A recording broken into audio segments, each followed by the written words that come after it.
you or a company or something starts to dominate and take over an industry. People get mad, right? And that's exactly what happened. Traditional travel agents were going out of business. It wasn't only because of us. It was because people were going online with all of the companies. We were just one of them that were out there real heavily. They encouraged a lawsuit to be filed against us, saying we were one of those illegal pyramids. Now you're an attorney. I am. And I remember calling him saying, wait a minute. You came to see me. We went to convention. They filed it the day before our convention. He met me as soon as I got off the plane and said, what do you think about this? And I read the allegations real quick. I said, the lawsuit is always tough. But you said something about California law, studying California law in school. Yeah. You said you have two sets of laws. That's right. That's right. First thing I said was, a lawsuit is always tough, but I'm not sure we have to worry about this one. I said, first of all, California is a jurisdiction that we don't even really pay a whole lot of attention to. If the only case you have to support your argument is a California case, you got to go back and try to figure out another route, because it's not going to work. That was a California lawsuit that came against us. Petitions were signed against us. They pressured other vendors to avoid us. And what happened? Yeah, We got through that whole deal because of the foundation that we've had laid. Here's what I want you to know. Anytime a lawsuit is filed against a company, it does one of two things. It either exposes it for its illegitimacy, or it shows and highlights the foundation of that company.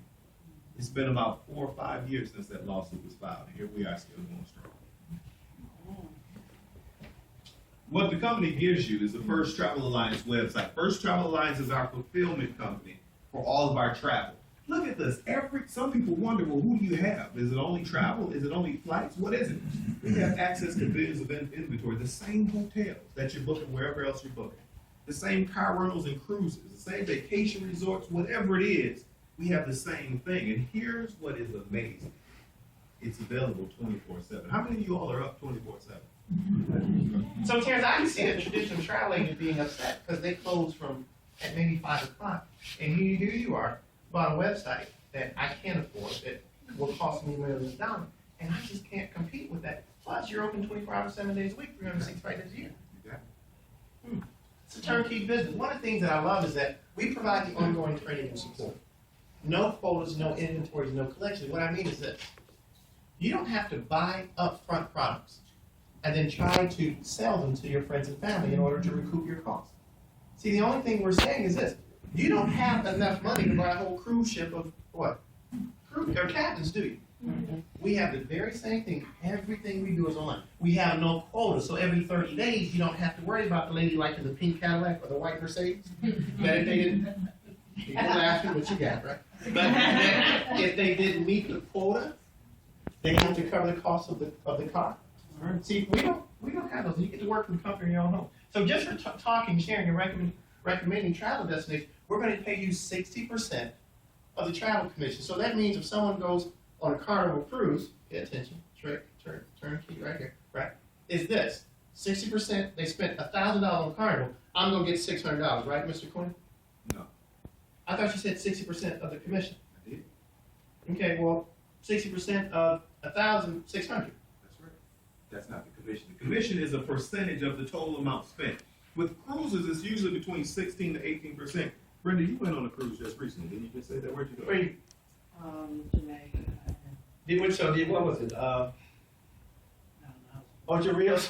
Ocho Rios? Was it Carnival?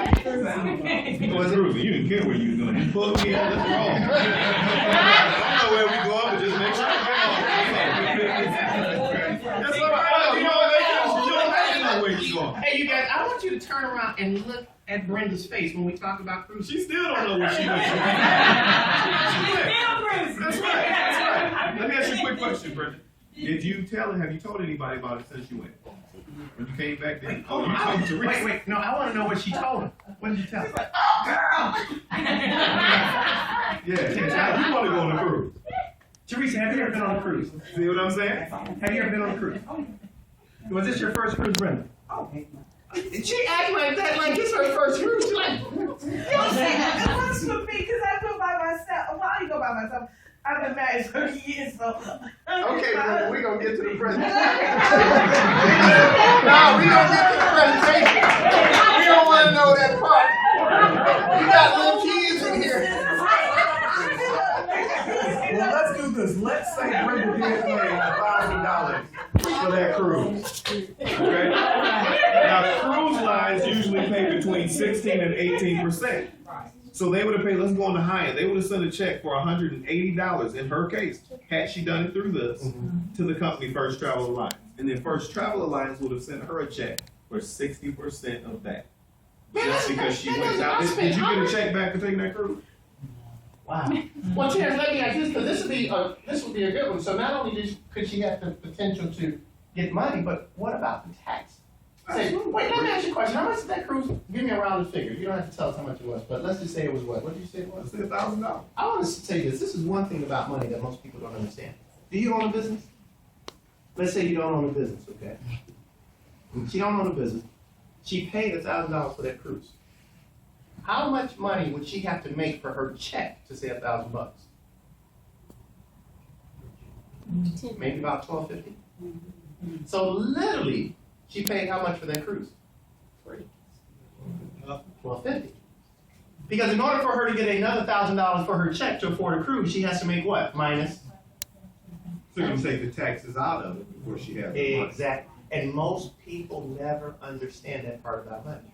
And you see it with this election. I'm not saying you're on the left or the right. But why is it somebody like Mitt Romney could pay 14% and you're paying 24 to 30%? Thank you. And you're complaining about it? Well, all you literally have to do is do what he does, start a business. And that trip you take, right on. That phone bill you pay, right on. Right Here's on. the final thing that the lawyer has to throw out there, right? Because you're in the travel industry, it's a legitimate write-off. That's the key. You can write off whatever you want to, but you don't want the man coming after you and checking out your record. Or you at least don't want to care if he does, because it was legitimate. So this is what your website looks like, Dad. Now your name goes there. And what I love is this little blue box right here. Anything that's booked up here is actually booked with a company called Orbitz. So you don't have to worry about the liability. It's online. They did the work. Orbitz will be responsible. Guess who has a 24-hour, 7-day-a-week, 360 customer service? Guess what you don't have to deal with? Orbitz. That's what I love about it. So hey, take your business even further. When you complete this class called First Class Training, what we'll do is we'll allow you to book directly with the vendor, so you're not just an online referring travel. Okay. Testimonial. I jumped at the opportunity to raise money for my church. The church received over $6,500, and my commission was just over $3,500. You think the church was happy? Do you think the people that went on the cruise was happy? Do you think she was happy for getting checked? And we already saw that Brenda was happy when she went on her cruise. And it wasn't her first cruise.